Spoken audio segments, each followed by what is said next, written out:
আল্লাহ আমার রব, এই রবি আমার সব। দামে দামে তন মনে তারি অনুভব। তোমার দুনিয়াতে আমি যেদিকে তাকাই, অথই নিয়ামতে ডুবে আছি সবাই। পাক পাখালির গানে শুনি তসবি কালো রব, তসবি কালো রব। আল্লাহ আমার রব, এই রবি আমার সব। আসসালামু আলাইকুম প্রিয় দর্শক, আপনারা যারা দেশে আছেন প্রবাসে, সবাইকে জানাই অনেক অনেক প্রীতি ও শুভেচ্ছা। শুরু হলো এনটিভি আয়োজিত এবং লাভেলো নিবেদিত অনুষ্ঠান আপনার জিজ্ঞাসা। আপনাদের সাথে আছি আমি জয়নুল আবেদিন আজাদ। আর আপনাদের মনে জাগা প্রশ্নের জিজ্ঞাসার জবাব দিচ্ছেন বিশিষ্ট আলেম ডক্টর মোহাম্মদ সাইফুল্লাহ। আসসালামু আলাইকুম ওয়া রাহমাতুল্লাহি ওয়া বারাকাতুহু। প্রিয় দর্শক, চলুন তাহলে জিজ্ঞাসার জগতে। শুরুতে একটি ইমেইল, এটি পাঠিয়েছেন শাহরুখ হোসেন তন্ময়। লিখেছেন, $1 82 টাকা দিয়ে কিনে তা যদি 100 টাকায় বিক্রি করা হয়, তাহলে সেটা কি জায়েজ হবে? জায়েজ হবে, একটি শর্ত রয়েছে, সেটা হচ্ছে ক্যাশ হতে হবে। ইয়াদাম বিয়াদিন। রাসূলুল্লাহ সাল্লাল্লাহু আলাইহি ওয়াসাল্লাম উবাদা ইবনে সামিত রাদিয়াল্লাহু বর্ণিত হাদিসের মধ্যে স্পষ্ট করে উল্লেখ করেছেন। এর জন্য শর্ত হচ্ছে ইয়াদাম বিয়াদিন, মানে এতে ক্যাশ হতে হবে। মানে আপনি ডলারটা 82 টাকা দিয়ে কিনেছেন, 20 টাকা তাকে পরিশোধ করেছেন, ডলার আপনাকে দিয়েছে। এরপর আপনি বিক্রি করবেন 100 টাকায় বিক্রি করবেন, বাকিতে নয়, ক্যাশে। ক্যাশ, মানে কথা বুঝে স্পষ্ট, নগদ হতে হবে।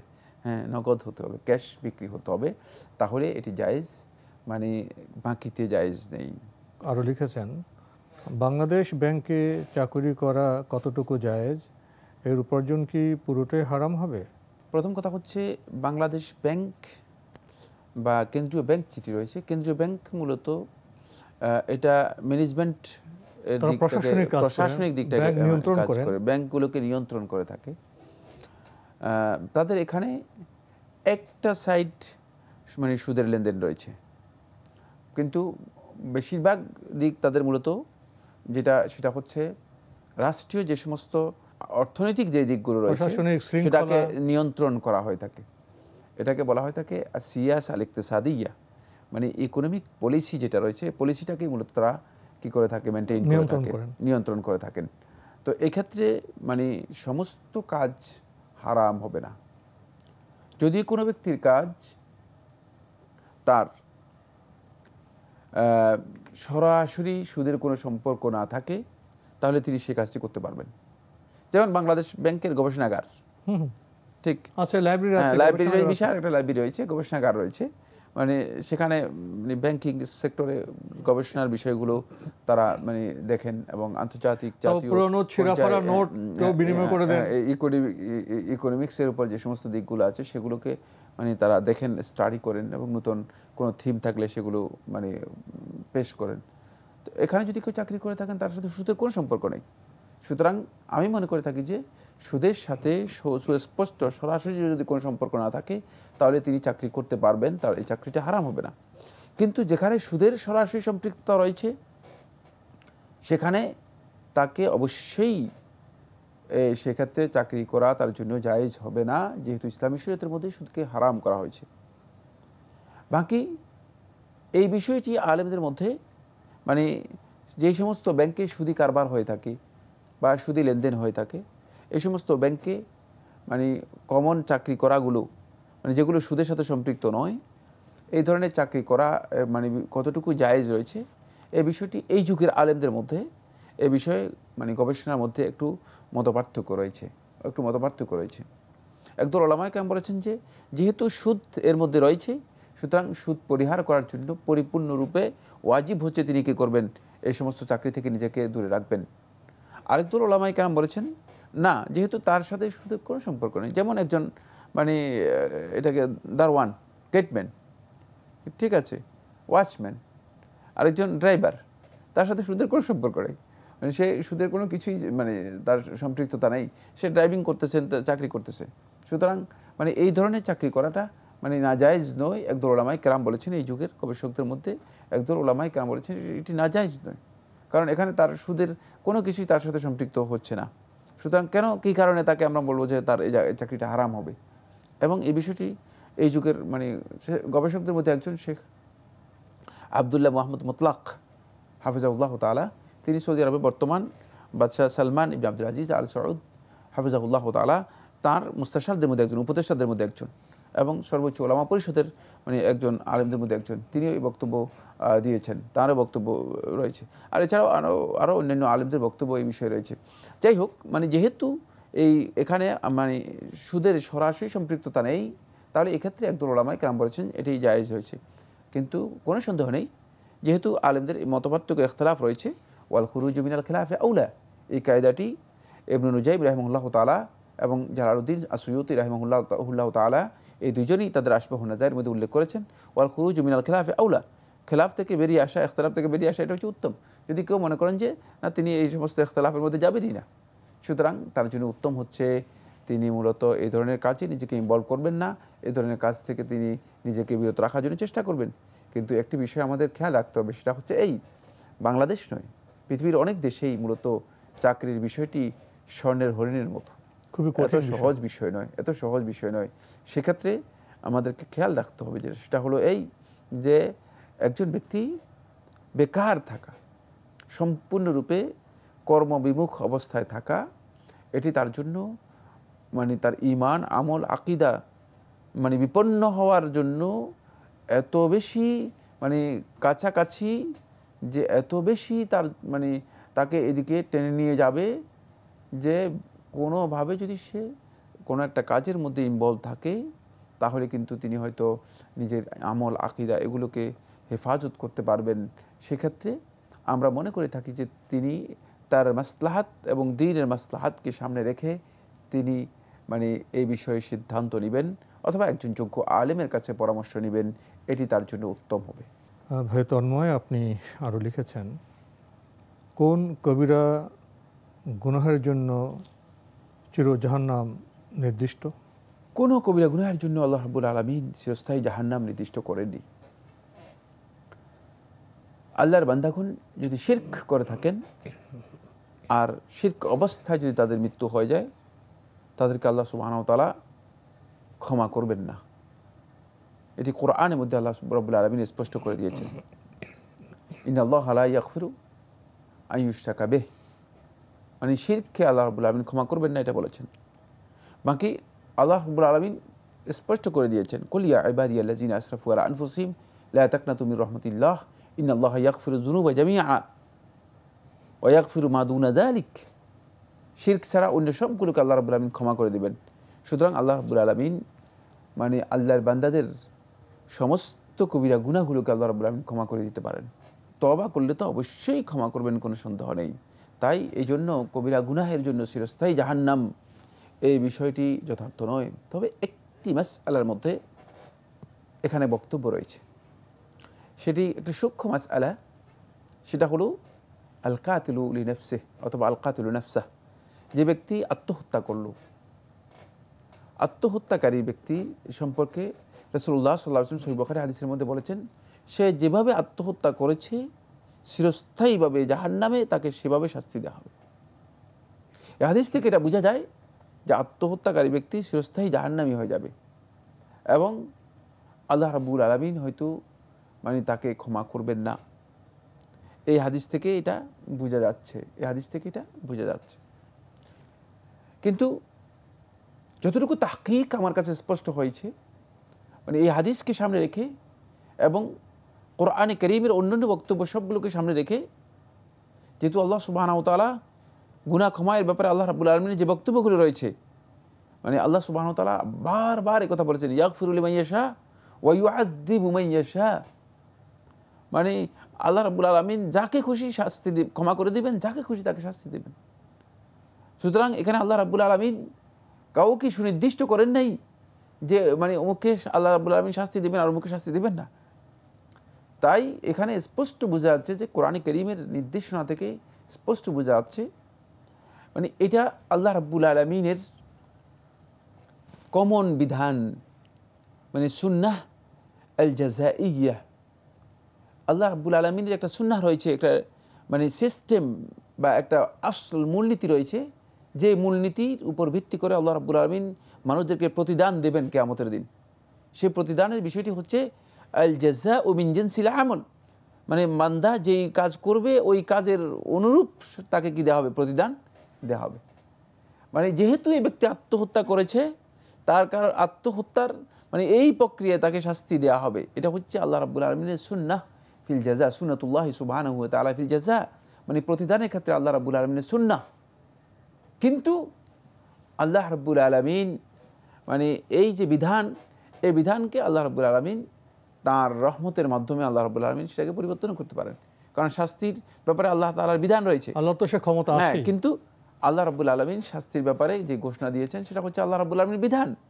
কিন্তু আল্লাহ সুবহানাহু ওয়া তাআলা শাস্তির ব্যাপারে পাশাপাশি বলে দিয়েছেন রাহমাতি ওয়াসিআত কুল্লা শাই, আমার রহমত, আমার দয়া ওয়াসিআত কুল্লা শাই, সব কিছুকে পরিবেষ্টন করে আছে, সব কিছুকে ব্যাপৃত করে আছে।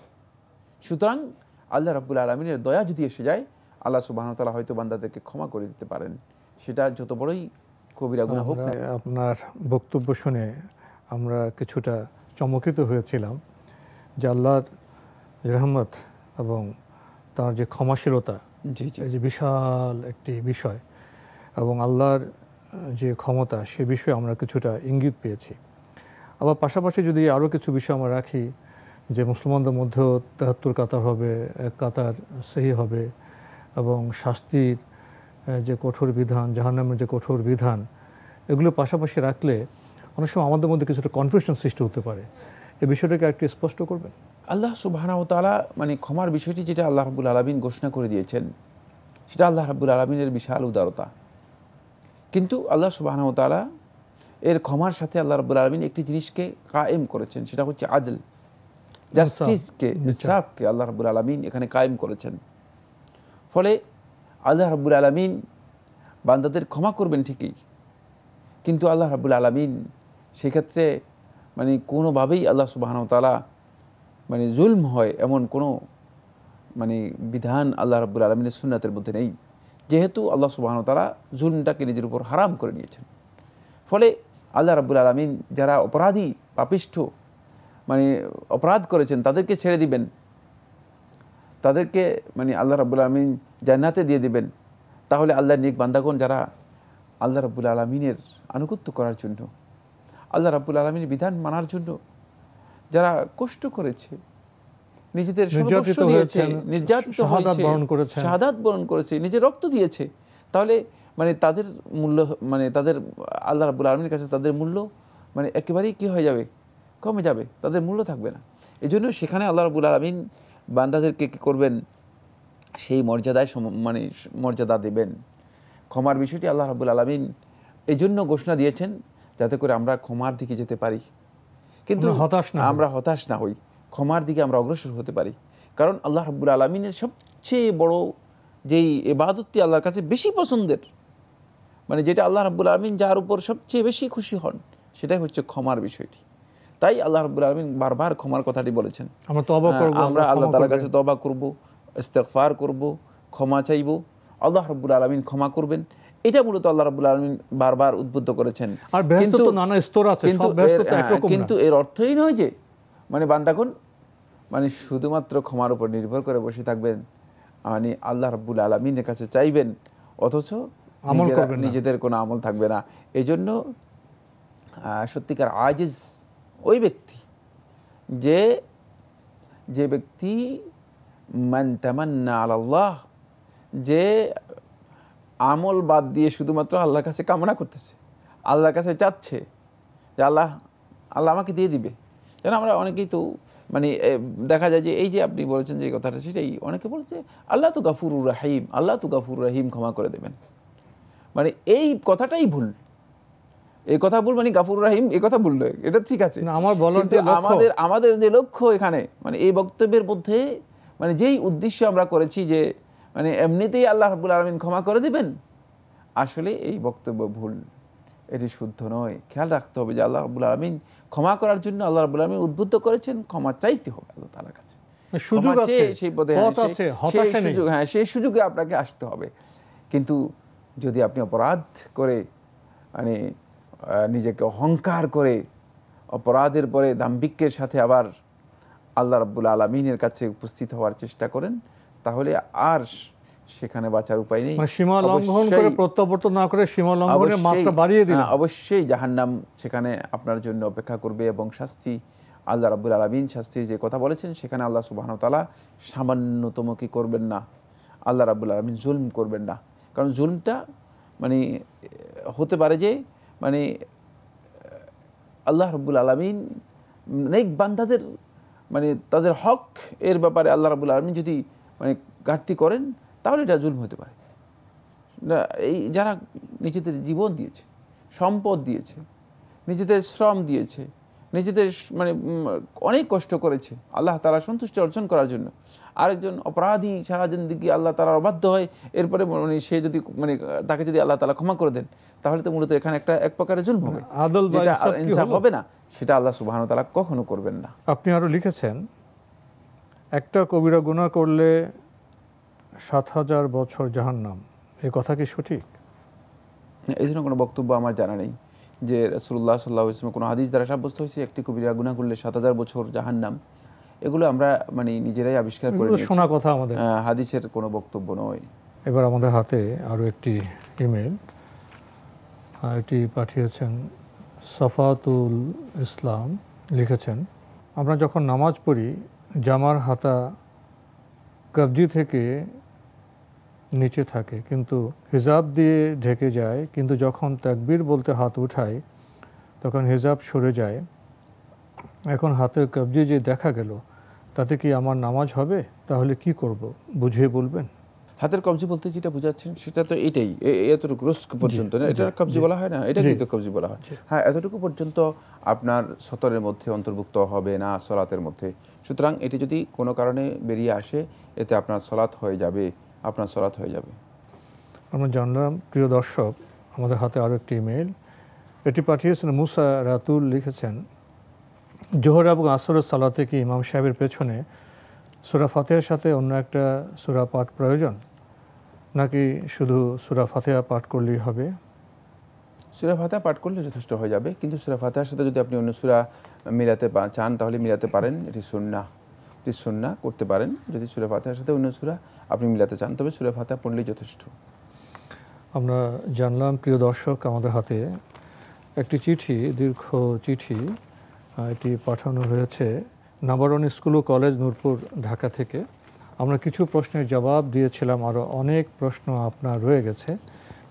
আপনি লিখেছেন, যারা ইলম শেখার কারণে জীবনে অনেকটা সময় নফল ইবাদত তেমন করতে পারেননি, তারা কি আফটার 50 বেশি নফল ইবাদত করলে ফজিলত পাবে না? তাদের তো হেদায়েত হয়েছিল দেরি করে, তাই ইলম শেখাও শেষ হয়েছে দেরিতে। তাদের তো যৌবনকাল শেষ হয়ে গেছে দিন শিখতে শিখতে, তারা কি যৌবনকালে ইবাদতের ফজিলত পাবে না? ইলম হচ্ছে সবচেয়ে বড় ইবাদত। দিন শেখা কি ইবাদত না? এটি হচ্ছে সবচেয়ে বড় গুরুত্বপূর্ণ ইবাদত। যারা ইলমের জন্য সময় দিয়েছেন তারা মূলত জান্নাতের পথ অতিক্রম করেছেন। রাসূলুল্লাহ সাল্লাল্লাহু আলাইহি ওয়াসাল্লাম হাদিসের মধ্যে বলেছেন, আবু দাউদের হাদিসের মধ্যে রাসূলুল্লাহ সাল্লাল্লাহু আলাইহি ওয়াসাল্লাম ইরশাদ করেন, মান সালাকা তরিকান ইয়ালতামিসু ফিহি ইলমান সাহালাল্লাহু লাহু বিহি তরিকান ইলাল জান্নাহ। আল্লাহ রাব্বুল আলামিন এর ইলম অর্জন করার জন্য যে ব্যক্তি কোন রাস্তা অতিক্রম করলো, আল্লাহ রাব্বুল আলামিন তার এর মাধ্যমে জান্নাতের পথকে সুগম করে দেন, জান্নাতের পথ অতিক্রম করে যায়।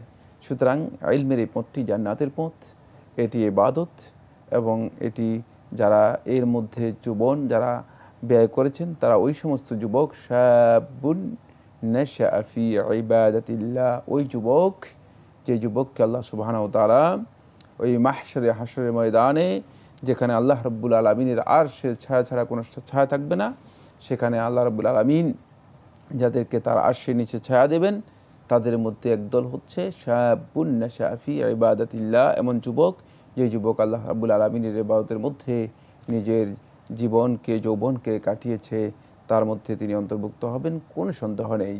লিখেছেন, বিয়েতে মোহর দেয়া কি ফরজ? যারা মোহর দেয় না তাদের বিয়ে কি পরিপূর্ণ হবে না? মোহর দেয় না এরকম কোনো বিয়ে হয় কিনা আমার জানা নেই।